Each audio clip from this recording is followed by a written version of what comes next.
my video on Piaget's theory of cognitive development. Cognitive structure schema. Reflection such as sucking, looking, reaching और grasping. मतलब जब बच्चा छोटा होता है तो वो कुछ स्कीमास लेके पैदा होता है, जैसे उसे सकिंग, लुकिंग, रीचिंग, ये सब चीज़ें उन्हें पहले से ही उसे आती रहती है। कॉग्निटिव फंक्शनिंग हम पढ़ेंगे। पहला है एसिमिलेशन। एसिमिलेशन मतलब जब हम अपने स्कीमा में, जो हमारी स्कीमा में नई चीज़ों को रखते हैं, उसे कहते हैं assimilation. Matching between the already existing cognitive structure and the involvement need as they arise. हम जब अपने ज्ञान में कोई नई ज्ञान को रखते हैं, नई इन्फॉर्मेशन को रखते हैं, that is called assimilation. Accommodation means adjust to new way of thinking and behave in the place of assimilation or behaving in the same old fashion. Accommodation मतलब adjust, modify. जब हम कुछ assimilate करके कुछ modify करते हैं, कुछ नई चीज़ों को ये adopt करते हैं, adjust करते हैं, उसे बोलते हैं accommodation. Equilibrium मतलब the process of assimilation and or accommodation help to organism to adjust the maintain a harmonious relation between the environment. सी जब हम इक्विलिब्रियम मतलब एक हम बोलते हैं ना बैलेंस बनाते हैं, एक बैलेंस क्रिएट करते हैं। हमारा एसिमिलेशन अकोमोडेशन के बीच में जो बैलेंस बनाते हैं उसे ही हम इक्विलिब्रियम स्टेज कहते हैं। ठीक है, अभी देखो द प्रोसेस ऑफ एसिमिलेशन और accommodation help the organism to adjust or maintain the harmonious relation between himself and his environment. जब बच्चा अपने वातावरण के साथ एसिमिलेशन करके और अकोमोडेशन करके एक जो बैलेंस की स्थिति बनाता है, उसे ही हम इक्विलिब्रियम कहते हैं।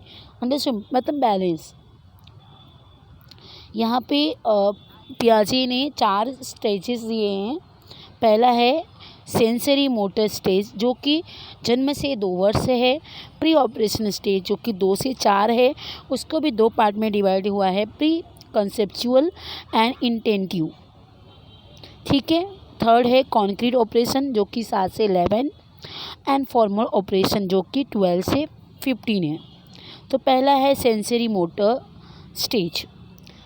इसमें बच्चा क्या करेगा? Unconditioned reflection, object is quite transitory, what is out of sight is out of mind. जो बच्चे के सामने दिखेगा उसे लगेगा वही इनके पास है। जो जैसे फॉर एग्जांपल हमने उसे बॉल दिखाया और बॉल हटा लिया, तो बच्चा वो जो चीज़ उसके सामने है, कॉन्क्रीट चीज़, उससे ही देख सकता है, अदरवाइज वो सर्च नहीं करेगा। Okay. At the end of this period, they accept the concept of object permanence. इसमें बच्चे को object permanence sensory motor stage पे आने लगता है। At the end of the stage मतलब जन्म से 2 वर्ष के एंड होते होते बच्चा ऑब्जेक्ट परमानेंस होने लगता है, उसे समझ में आने लगता है कि क्या है करके एग्जैक्टली। अलग क्या है, दूसरा क्या है? दूसरा स्टेज है प्री ऑपरेशन स्टेज, जो कि 2 पार्ट में डिवाइड है, pre conceptual stage and intuitive space, जो कि पहले हम पढ़ेंगे pre conceptual space. Make a mistake in identification concept formation. अगर सपोज हम उनको 2 ग्लास देंगे, एक ग्लास थोड़ा ब्रॉड है और एक ग्लास थोड़ा लॉन्ग है, तो उनको क्या लगेगा? ब्रॉड में ज़्यादा दूध आया है। उनको मतलब आइडेंटिफिकेशन नहीं, मतलब उनको मेजरिंग नहीं आती है। उनको लगेगा ये जो बड़ी चीज़ है, अगर बड़े बॉक्स में दूध डाल के दिया तो बड़ा ये ज़्यादा होगा, तो जो कि सेम ही साइज़ का रहेगा, फिर भी उसे बच्चे को ऐसा लगेगा।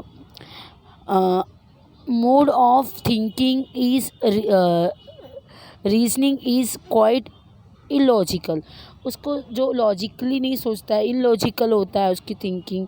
फार रिमूव फॉर द रियलिटी से काफ़ी दूर रहता है, ईगोसेंट्रिक होता है। इंटेंटिव फेस में कंसेप्ट, अब उस धीरे धीरे उससे कॉन्सेप्ट फॉर्मेशन समझ में आ जाता है। थिंकिंग नॉट लॉजिकल, उसकी थिंकिंग अभी भी लॉजिकल नहीं होती है। Absent of two quality ability to अब धीरे धीरे वो रिवर्स सोचने लगता है। Conservation in the term of quality and quantity, अब उसे धीरे धीरे उसको समझ में आता है, रिवर्स सोचने लगता है। कंजर्वेशन क्वालिटी उसके अंदर आ जाती है कि हाँ ये दोनों ही ग्लास जो है वो एक ब्रॉड है एक लॉन्ग है, जैसे मैंने एग्जांपल में दिया है। तो उसे समझ में आ जाता है कि हाँ दोनों में इक्वल क्वांटिटी का मिल्क इनटेक हुआ है, दोनों भले ही डिफ़र है तो क्या हुआ। ऑलराइट, नाउ सी, अभी फाइनल हमारा ये है,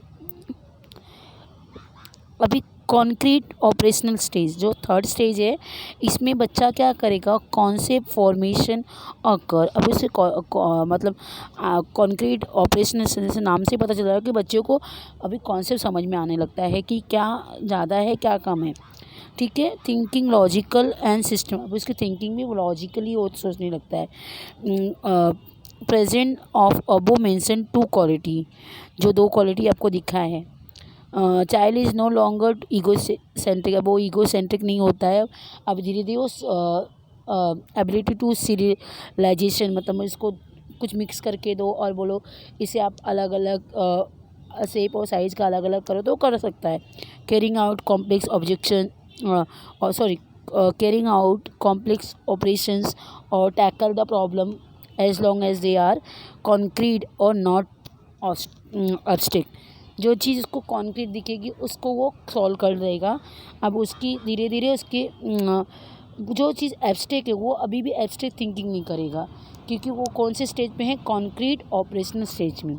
अभी चौथा फॉर्मल ऑपरेशनल स्टेज, इसमें बच्चा बोलते हैं ना, ये जो अवस्था है ये एडोलसेंस की अवस्था है, जब बच्चा बड़ा हो जाता है। The child learn to deal with the abstract logical thing, अभी एब्स्ट्रैक्ट जो ख्यालों में कल्पना में घूमता रहता है। हम बोलते हैं ना कि एडोलसेंस जो होती है बहुत ही ये स्टॉर्म वाली एज होती है, उस एज में बच्चा आ गया। बिल्ड अप मल्टीप्लाई, अभी build up multiply hypothesis and number of alternate operation solution, अब बच्चा जो है मल्टीपल हाइपोथेसिस दे सकता है, उसका सॉल्यूशन दे सकता है, generalise and arrive at the abstract rule. Okay, I hope आप लोगों को समझ में आया रहेगा। Thank you for watching my video. Please do subscribe and share and like my video.